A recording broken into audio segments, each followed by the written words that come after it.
নমস্কার বন্ধুরা, আমি আজকে আপনাদের সামনে একটা মিষ্টি রেসিপি এনে হাজির করেছি। তার জন্য দেখুন আমি হিটে একটা প্যান বসিয়ে দিয়েছি। এখানে আমি দিয়ে দিলাম 1 কাপ পরিমাণ ডেসিকেটেড কোকোনাট। আপনাদের কাছে যদি থাকে তো ভালো, না থাকলে ফ্রেশ নারকেল কোড়াও দিতে পারেন। দিয়ে দিচ্ছি এখানে গুঁড়ো দুধ, যেটা আমুলের মোটামুটি এই 10 টাকার যে প্যাকেটটা পাওয়া যায় সেটা দিয়ে দেবেন। এইটা দিলে একটু টেস্টটা খুব মাওয়া টাইপের আসে। একটু ভালো করে মিশিয়ে নিচ্ছি, ফ্লেমটা একদম লোতে রাখতে হবে।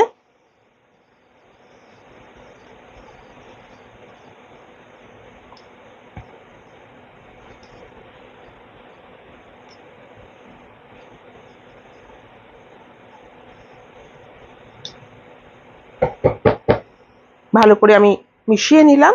এবারে এখানে আমি দিয়ে দিচ্ছি গুড়, আখি গুড় আমি দিয়ে দিচ্ছি। এই 3.5 টেবিল চামচ মতো আমি দিয়ে দিলাম। তবে মিষ্টিটা পুরোপুরি আপনাদের ওপরে, আপনারা যেরকম মিষ্টি খেতে পছন্দ করেন সেরকম অনুসারেই গুড়টা দেবেন। এবার এটাকে পাক দিয়ে আমি একটা নারকেলের পুর মতো রেডি করে নিচ্ছি। এরকম একটা পুর রেডি করে কিন্তু আপনারা এয়ারটাইট কন্টেনারে ভরে ফ্রিজে রেখে দিতে পারেন। যখনই কোনো মিষ্টি খেতে ইচ্ছা করবে, চাইলে ফিলিং হিসাবে এটা ব্যবহার করতে পারেন। এটা খেতে ভালোই হয়।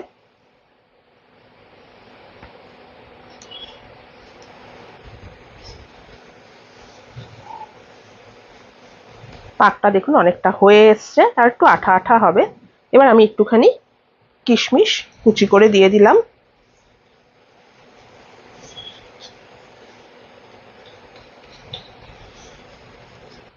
সামান্য একটুখানি আমি দিয়ে দিচ্ছি ঘি, খুব অল্প, 1/2 টিস্পুনের থেকেও কম দিয়ে দিলাম।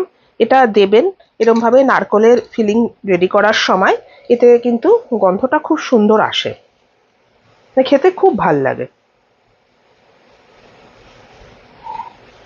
আপনারা চাইলে এখানে একটু এলাচ গুঁড়োও দিতে পারেন। আর এত সহজ ভাবে এটা বানিয়ে নেওয়া যায় যে যখন ইচ্ছা করবে খেতে, আপনারা কিন্তু ইজিলি এটা বাড়িতে বানিয়ে নিতে পারেন। এর জন্য দোকানে বেশি দামের মিষ্টি কিনে খেতেও হবে না, এটা সবসময় যেতেও ইচ্ছা করে না, বাড়িতেই খুব সহজে এটা বানিয়ে নিতে পারবেন। পাটিসাপটার মধ্যেও কিন্তু আপনারা এই ফিলিংটা দিতে পারেন। এটা আমার দেখুন হয়ে গেছে। এটা ঠান্ডা হলে একটু শক্ত হয়ে যাবে। এটাকে আমি এবারে নামিয়ে নিচ্ছি। দেখুন এই যে আমি নামিয়ে রেখেছি। এবারে আমি আবার ওই প্যানটাই বসিয়ে দিলাম। এবার এখানে আমি দিয়ে দিচ্ছি 1 কাপ পরিমাণ সুজি। ফ্লেমটা একদম লোতে আছে। এর সাথে আমি দিয়ে দিচ্ছি ঘি 1 টিস্পুন। ভেজে নিচ্ছি আমি এবারে।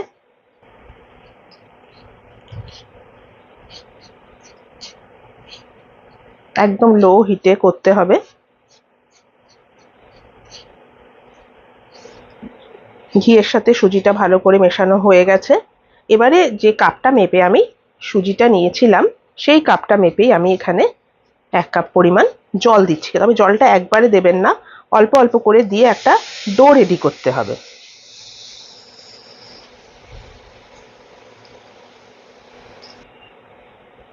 দেখুন একটা ডো মতো আমার রেডি হয়ে গেল। এবার এটাকে একটা বাটিতে আমি নামিয়ে একটু ঠান্ডা করে এটাকে আমি মেখে নেব। এবার ফ্লেমটা আমি অফ করে দিলাম। একটা বাটির মধ্যে আমি নামিয়ে নিচ্ছি। দেখুন সুজির ডোটা আমি বাটিতে নামিয়ে নিয়েছি। এখানে আমি দিয়ে দিলাম 1/4 টিস্পুন মতো বেকিং পাউডার। এবারে হালকা হাতে, এটা গরম আছে, এটাকে আমি মেখে নিচ্ছি। মাখার সময় অসুবিধা যদি হয় হাতে একটু ঘি লাগিয়ে নেবেন। তেলটা ইউজ করবেন না, ঘিটাই করবেন। একদম সফট আর স্মুথ একটা ডো আমি রেডি করে ফেরত আসছি। দেখুন আমার এটা পুরো মাখা হয়ে গেছে, খুব সুন্দর হয়েছে। হাতে একটুখানি লেগে গেলে বললাম যে একটুখানি ঘি লাগিয়ে নেবেন, তাহলে কোনো অসুবিধা হবে না। এবার এটা থেকে আমি লেচি কেটে নিচ্ছি। লেচিগুলো লুচির মতো কি তার থেকে একটু ছোটও করতে পারেন। দেখুন এই যে এরকম এরকম সাইজের এক একটা লেচি আমি করে নিচ্ছি। দেখুন এতগুলো লেচি আমি করে নিয়ে আসলাম। এবার একটা একটা করে আমি বেলে নিচ্ছি। আপনারা চাইলে একটা বড় রুটি বেলেও কেটে নিতে পারেন, সেটাও করতে পারেন, বা এরকম ভাবেও করতে পারেন।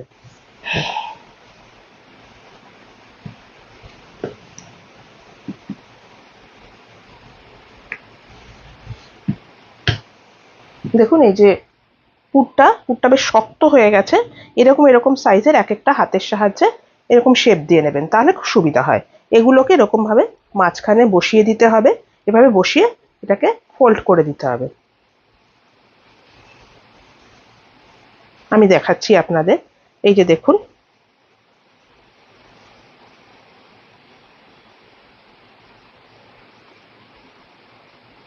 আটকে দিলাম আমি। এই সাইডের অংশটাকে আমি এবারে কেটে দিচ্ছি, তাতে শেপটা সুন্দর হবে।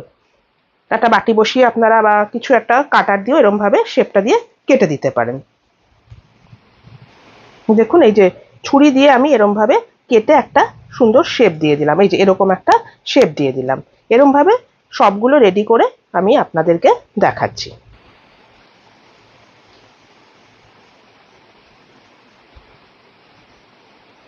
দেখুন, আমি মাঝখানে পুরটা দিয়ে এরকম ভাবে ভাঁজ করে নিলাম। এবারে আমি এই সাইডটা কেটে সমান করে দিচ্ছি।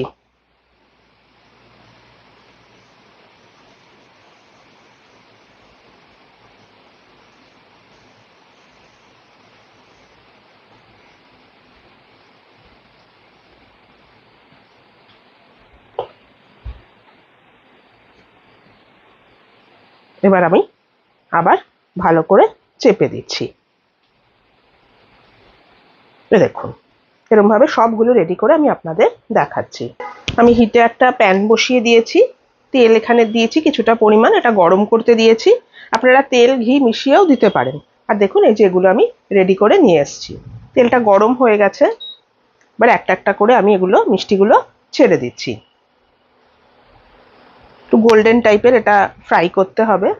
যে কোনো পুজোর দিনে আপনারা কিন্তু এটা ঠাকুরকেও করে দিতে পারেন। সামনে জন্মাষ্টমী, গণেশ পুজো সবই তো রয়েছে। ঠাকুরকেও যেরকম দিতে পারেন, নিজেরাও খেতে পারেন। একটা পিঠ হয়ে গেলে আমি একটু উল্টে দিচ্ছি।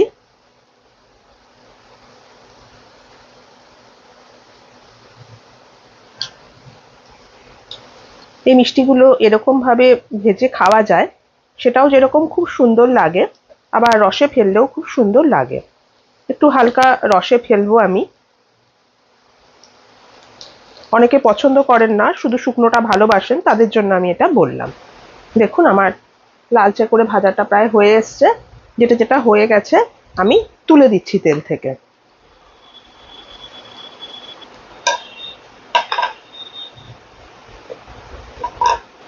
এবারে আমি একটা চিনির শিরা বানিয়ে নেব। সবগুলোই আমি তুলে নিলাম। এই দেখুন, চিনির শিরাটা বানিয়ে নেওয়ার জন্য আমি একটা কড়াই বসিয়েছি। এখানে আমি দিয়ে দিলাম 1/2 কাপ পরিমাণ জল। দিয়ে দিচ্ছি দুটো এলাচ ফাটিয়ে। যে কাপটা মেপে আমি জলটা দিয়েছিলাম সেই কাপেরই 1/2 কাপ পরিমাণ চিনি আমি দিয়ে দিলাম। এটা কোনো তারের ব্যাপার নেই, মোটামুটি একটা একটু চিটচিটে টাইপের শিরাটা হবে।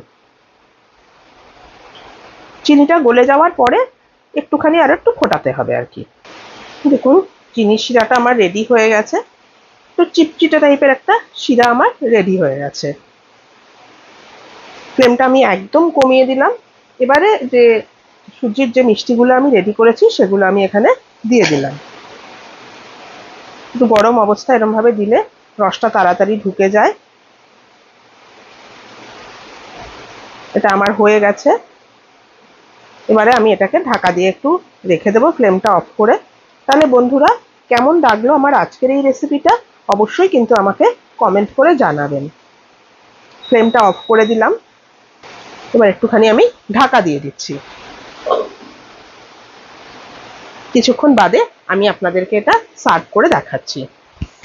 দেখুন বন্ধুরা, আমি মিষ্টিটাকে এভাবে সার্ভ করলাম। আপনারা অবশ্যই এটা বাড়িতে বানাবেন যখনই মিষ্টি খেতে ইচ্ছা করে। এই উপকরণগুলো মোটামুটি থাকে। নারকোলটা অনেক সময় থাকে না, সেটা আনলেই হয়ে যাবে। এরমভাবে বানিয়ে আপনারা নিজেরাও খেতে পারেন, ভগবানকেও ভোগ হিসাবে নিবেদন করতে পারেন। তাহলে বন্ধুরা, কেমন লাগলো আমার আজকের রেসিপিটা আমাকে কিন্তু অবশ্যই কমেন্ট করে জানাবেন। যদি আমার এই রেসিপিটা আপনাদের পছন্দ হয়ে থাকে, আর আপনারা যদি আমার চ্যানেলে নতুন বন্ধু হয়ে থাকেন, তাহলে প্লিজ আমার চ্যানেলটিকে সাবস্ক্রাইব করে একটা লাইক করে আমার পাশে থাকবেন। আর যদি ফেসবুক থেকে দেখেন, আমার পেজটিকে ফলো করে নেবেন। আজ তাহলে চলি, আবার চলে আসবো অন্যদিন নতুন কোনো রেসিপি নিয়ে। সুস্থ থাকবেন, ভালো থাকবেন, নমস্কার।